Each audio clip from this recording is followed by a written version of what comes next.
নমস্কার। আজকে আলোচনা করব মঙ্গলদেবের রাশি পরিবর্তন নিয়ে। মেষ রাশির ক্ষেত্রে রাশির অধিপতি হচ্ছে মঙ্গল। এতদিন অবস্থান করছিল দ্বাদশ ঘরে, যেটা হচ্ছে মীন রাশিতে। এবার রাশি পরিবর্তন করে নিজের রাশিতে অবস্থান করছে। নিজের রাশিতে মঙ্গলের অবস্থান, নিজের মূল ত্রিকোণ রাশি এই মেষ রাশি। তো কীরকম প্রভাব দিবে মেষ রাশির ক্ষেত্রে কোন দিক থেকে লাভবান, কোন দিক থেকে বিশেষ সাবধান, কোন বিশেষ উপাচার এই সময়কাল করবে, এগুলো সমস্ত কিছুই তুলে ধরবো আজকের আলোচনাতে। তবে অনুষ্ঠানটি শুরু করার আগে বিশেষভাবে বলে রাখি যে এটা চন্দ্ররাশি অনুসারে বলা হচ্ছে, কারো কোনো রকম ব্যক্তিগত কুষ্টি ধরে আলোচনা নয়। যদি অনুষ্ঠানটি ভালো লাগে তাহলে লাইক, শেয়ার, কমেন্ট, তার সাথে সুপার থ্যাঙ্কস এবং সাবস্ক্রাইব করবেন। আপনারা সাবস্ক্রাইব করলে বিশেষভাবে অনুপ্রাণিত হয়। এবং আজকের এই অনুষ্ঠানের মাধ্যমে একজন বিশেষ দাদাভাইকে বিশেষভাবে ধন্যবাদ জানাচ্ছি, সৈকত মণ্ডল দাদাভাইকে, যিনি আমার এই ভিডিও দেখে হয়তো কিছু অনুভব করেছেন, যার জন্য সুপার থ্যাঙ্কস জানিয়েছেন 500 টাকার। খুবই সুন্দর লাগলো, ভালো লাগলো। এইভাবে পাশে থাকবেন। তো যাই হোক, অনুষ্ঠানটি শুরু করছি। যদি কেউ সুপার থ্যাঙ্কস দেয়, অবশ্যই আমাদের ভিডিওর মাধ্যমে তার নামটিও তুলে ধরবো। তো খুব ভালো লাগলো, আনন্দ পাচ্ছি খুব মনের মধ্যে যে এই সৈকত দাদাভাই এতগুলো অর্থ দিয়েছেন। খুব ভালো লাগলো। তো যাই হোক, মঙ্গলের এই যে পরিবর্তনটা হচ্ছে, মঙ্গল 11ই মে থেকে একদম জুন মাসের 20 তারিখ পর্যন্ত অবস্থান, একদম রাশির উপরে অবস্থান করবে। মঙ্গলের রাশি পরিবর্তন একদম মে মাসের 11 তারিখ থেকে জুন মাসের 20 তারিখ পর্যন্ত।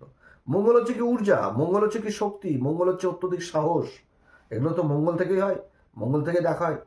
তো মঙ্গল যাদের ভালো থাকবে তারা তো সাহায্যের হাত বাড়িয়ে দিবে, যার জন্য তো মঙ্গল যাদের ভালো হয়, খুব ভালো অবস্থানে থাকে, তারা মানে বড় বড় উচ্চ আধিকারিক পোস্টে থাকে। সেনাবাহিনীর প্রধান, আর্মির প্রধান, প্রশাসন লেভেলের বড় অফিসার র্যাঙ্কে থাকে বা প্রশাসন লেভেলে থাকে। মঙ্গল যাদের ভালো অবস্থান হয়, খেলাধুলাতে অনেক নাম অর্জন করে, সুনাম সুখ্যাতি পায়। মঙ্গল যাদের ভালো অবস্থান হয় তাদের বড় বড় সার্জেন্ট হয়, মঙ্গল তো রক্তেরও কারক, বড় বড় ইঞ্জিনিয়ার হয়, শিক্ষার দিক থেকে অনেক এগিয়ে থাকে। এবং পঞ্চম ঘরে যাদের মঙ্গল অবস্থান হয় তাদের জন্য খুব ভালো অবস্থান হয়। বলে যে বিন গুরু জ্ঞান, অর্থাৎ গুরুও লাগে না, জ্ঞানের দিক থেকে একদম খুব ভালো। অল্প বিদ্যা হলেও মানে কিছু পড়লেও তার মধ্যে জ্ঞান জিনিসটা চলে আসে, মানে বিন গুরু জ্ঞান লাভ, এরকম হয়ে যায় পঞ্চম ঘরে মঙ্গলের অবস্থান। তো যাই হোক, মঙ্গলের এই যে অবস্থান মেষ রাশির ক্ষেত্রে যথেষ্ট ভালো অবস্থান। রাশির অধিপতি রাশির উপর অবস্থান করছে। তবে মেষ রাশি সম্পর্কে বহু কিছু আলোচনা করেছি। মেষ রাশির তো বর্তমানে 7.5 চলছে। যেদিন থেকে 7.5 শুরু হয়েছে, তো সেই 7.5-তে একটি কথা বলে এসেছি যে হিসাব করে মেষ রাশিকে চলতে হবে। যতদিন শনি দ্বাদশ ঘরে অবস্থান করছে, হ্যাঁ নক্ষত্র পরিবর্তন হচ্ছে, এটা ঠিক। এই যে 18 মে শনি নক্ষত্র পরিবর্তন করবে, বুধের নক্ষত্রে চলে আসবে, সে নিয়েও ভিডিও দিব। কিন্তু যতক্ষণ পর্যন্ত দ্বাদশ ঘরে থাকছে তার প্রভাব অন্যরকম থাকবে। তারপর তো নিচ অবস্থায় আসবে, সামনের বছর নিচ হয়ে যাবে শনি, তখন বিশেষভাবে আলোচনা করব। কিন্তু এই যে 7.5 চলছে, 7.5-র মেন জিনিসই হচ্ছে জীবনে হিসাব করে চলা, হিসাব বহির্ভূত কাজ নাই। এবং মেষ রাশির ক্ষেত্রে ইনকামের বহু রাস্তা থাকবে, কিন্তু হিসাব করে চলতে হবে মেষ রাশিকে। আয় ব্যয়ের সমান হিসাব রাখতে হবে, না তো দ্বাদশ ঘরে শনির অবস্থান বিভিন্ন দিক থেকে ব্যয় করাবে, দৌড়ঝাঁপ করাবে, ইচ্ছা হবে না তাও দৌড়ঝাঁপ করাবে, এরকম অবস্থান করে দেবে। অধৈর্য জিনিসটাকে নিয়ে চলে আসবে মনের মধ্যে। এবং এই যে মঙ্গলের যে গোচরটা হচ্ছে, তো মঙ্গলের গোচর হওয়ার আগে মঙ্গল আর শনির জুতিই ছিল দ্বাদশ ঘরে। যে জুতিটা কিন্তু কোনো রকম ভালো জুতি ছিল না এই মেষ রাশির ক্ষেত্রে।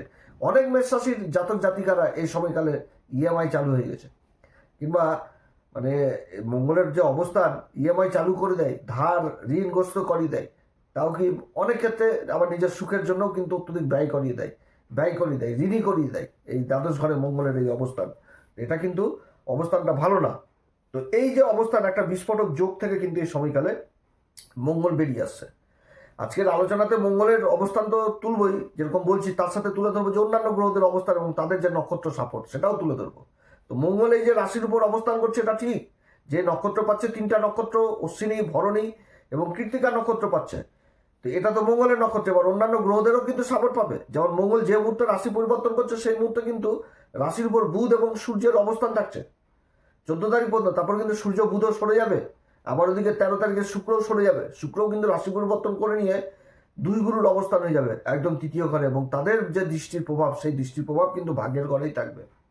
অবস্থান বহু দিক থেকে ভালো, কিন্তু এই মেষ রাশিকে হিসাব করে চলতে হবে। যেরকম বহু দিক থেকে আয় উন্নতির যোগ থাকছে, সেরকম বহু দিক থেকে কিন্তু বহু রকম নিয়ম মাসটা মেনেই কিন্তু চলতে হবে এই সময়কালে, না তো আয়ের যা ইনকাম করবে সেই ইনকাম ব্যয়ের দিকে চলে যাবে। হিসাব যদি না করে তাহলে কিন্তু বহু দিকে খরচাপাতি অশান্তি এগুলো কিন্তু ভোগ করবে। তো যাই হোক, মঙ্গলের এই অবস্থান, মঙ্গল 28শে মে পর্যন্ত থাকবে অশ্বিনী নক্ষত্রে।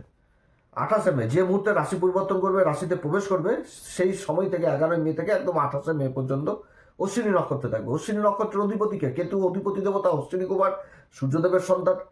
এবং এই যে অশ্বিনী নক্ষত্রের অধিপতি কেতু এই সময়কালে পঞ্চম ঘরে অবস্থান করছে, তার প্রভাবও তো রাশির উপর থাকছে, কারণ কেতুর তো দৃষ্টি নাই, কিন্তু গুরুবৎ প্রভাব থাকছে, তো গুরুর দৃষ্টি পাচ্ছে তো কেতু, তো অতএব রাশিকেও বিশেষভাবে প্রভাবিত করবে।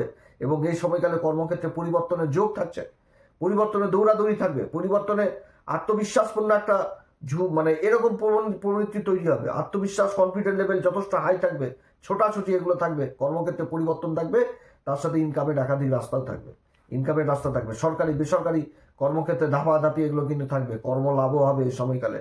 আকস্মিকভাবে পরিবর্তন, বিদেশ যাত্রা এগুলো কিন্তু থাকছে এই কেতুর নক্ষত্রে।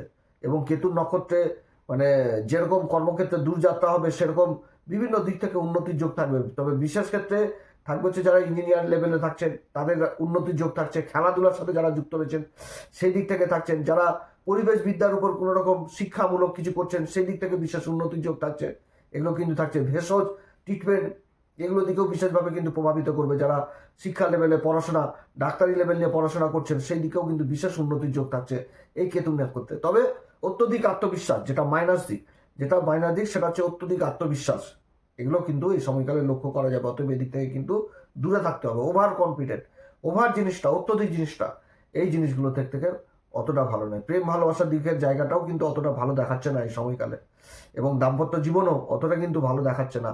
যদি নিজের কথাবার্তা, মেলামেশা এগুলোর দিকে কিন্তু যথেষ্ট একটা মানে উগ্রতা থাকবে, উগ্র জিনিসটা থাকবে, যে আমার এখনই চাই, এখনই লাগবে, আমি এটা খেতে ভালোবাসি, অনার্থক তর্ক বিতর্ক, ক্রোধ, জেদ, ইগো এগুলো কিন্তু থাকবে এই সময়কালে এই মঙ্গলের মধ্যে, এই এই নক্ষত্র অশ্বিনী নক্ষত্র। এবং অশ্বিনী নক্ষত্র যখন পার হয়ে ভরণীতে চলে আসবে, ভরণী নক্ষত্রে চলে আসবে হচ্ছে একদম 29শে মে থেকে একদম থাকবে হচ্ছে 15ই জুন পর্যন্ত ভরণী নক্ষত্রে, শুক্রের নক্ষত্রে চলে আসবে।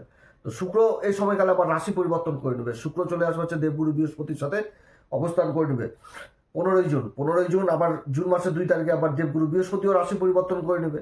কতগুলো পরিবর্তন হয়ে যাচ্ছে, দেবগুরু বৃহস্পতিও কিন্তু উচ্চ অবস্থায় চলে আসবে, কর্মের ঘরে দৃষ্টি থাকবে, বৃশ্চিক রাশিকে দেখবে, দ্বাদশ ঘরকে দেখবে, শনির উপর দৃষ্টি চলে আসবে, সে সময় অন্যরকম আলোচনা কিন্তু ভরণীতে থাকছে।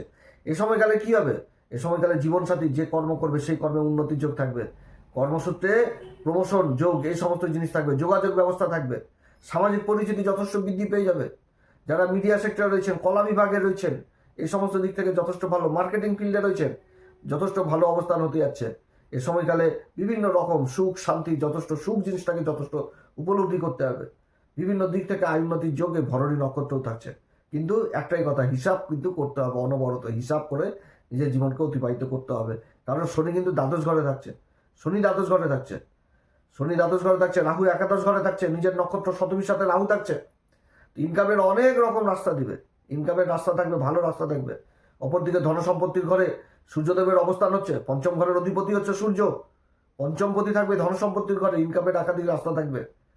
কিন্তু হিসাব করে চলতে হবে, যোগাযোগের দিক থেকে ব্যাপক উন্নতি, সমাজে বহু বড় বড় লোকজনদের সাথে সময়কালে যেরকম পরিচয় বৃদ্ধি পাবে, সেরকম যোগাযোগের রাস্তা, বিভিন্ন রকম সরকারি মহলের কাগজপত্র লেনদেনের কাজের সাথে যারা যুক্ত রয়েছেন, সরকারি হোক বেসরকারি হোক, সেইগুলোতে যথেষ্ট উন্নতি।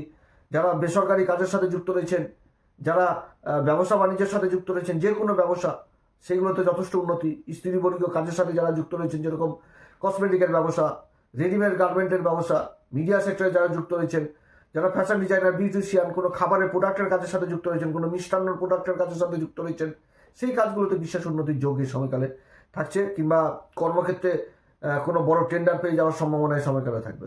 তবে শুক্রের এই নক্ষত্রে ভরণী নক্ষত্র থাকা মঙ্গলের এই অবস্থান কিছু ক্ষেত্রে আবার অসুবিধাও তৈরি করবে, কারণ রাশির উপর অবস্থান রাশিকে বিশেষভাবে প্রভাবিত করবে। আর মঙ্গল সেনাপতি, ভরণী, শুক্রের নক্ষত্র, সুখের জিনিসটা উঠে আসছে। অর্থাৎ এই সময়কালে নিজের শরীর স্বাস্থ্যের দিকেও কিন্তু যথেষ্ট খেয়াল রাখতে হবে। অত্যধিক সুখ, অত্যধিক ভোগ এগুলো কিন্তু রোগের কারণও হতে পারে, অর্থাৎ নিজের শরীর স্বাস্থ্যের দিকে যথেষ্ট খেয়াল রাখতে হবে।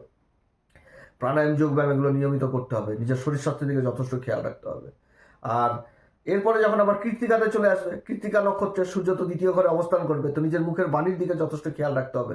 এই সময়কালে প্রশাসন লেভেলে বহু কাজ সংগঠিত হবে, যেখান থেকে মান সম্মান, পদ প্রতিষ্ঠা এগুলোও পাবে। প্রশাসনের উচ্চ পদস্থ কর্মচারী যারা অ্যাডভাইজার হিসাবে কাজ করছেন বা ডিফেন্স লাইনে রয়েছেন, প্রশাসনের লাইনে রয়েছেন, সেনাবাহিনীর কাজে রয়েছেন, এগুলো দিক থেকে বিশেষ উন্নতির যোগ থাকছে মেষ রাশির ক্ষেত্রে। কিন্তু নিজের মুখের বাণীর দিকেও যথেষ্ট খেয়াল রাখতে হবে।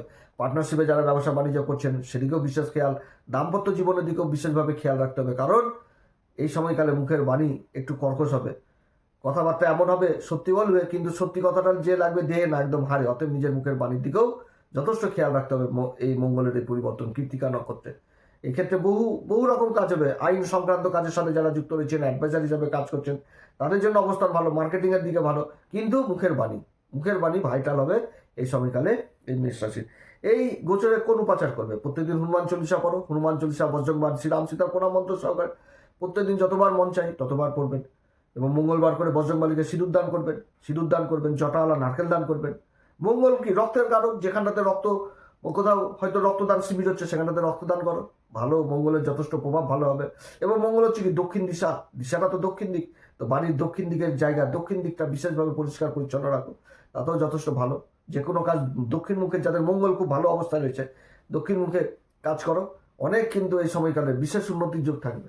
কনফিডেন্ট লেভেলটা পেয়ে যাবে, আত্মবিশ্বাসটা বলি হয়ে যাবে, এরকম হয়। তো যাই হোক, এই সময়কালে যেগুলো উপাচার বললাম এগুলো তো অবশ্যই করা ভালো। তো যাই হোক, অনেক কথা আলোচনা করলাম। যদি অনুষ্ঠান ভালো লাগে তাহলে লাইক, শেয়ার, কমেন্ট অবশ্যই করবেন, তার সাথে সুপার থ্যাঙ্কস অবশ্যই জানাবেন এবং তার সাথে সাবস্ক্রাইব অবশ্যই করবেন। আপনারা সবাই ভালো থাকেন। এরপরে আবার আসবে একটি নতুন পর্ব নিয়ে। নমস্কার, ধন্যবাদ।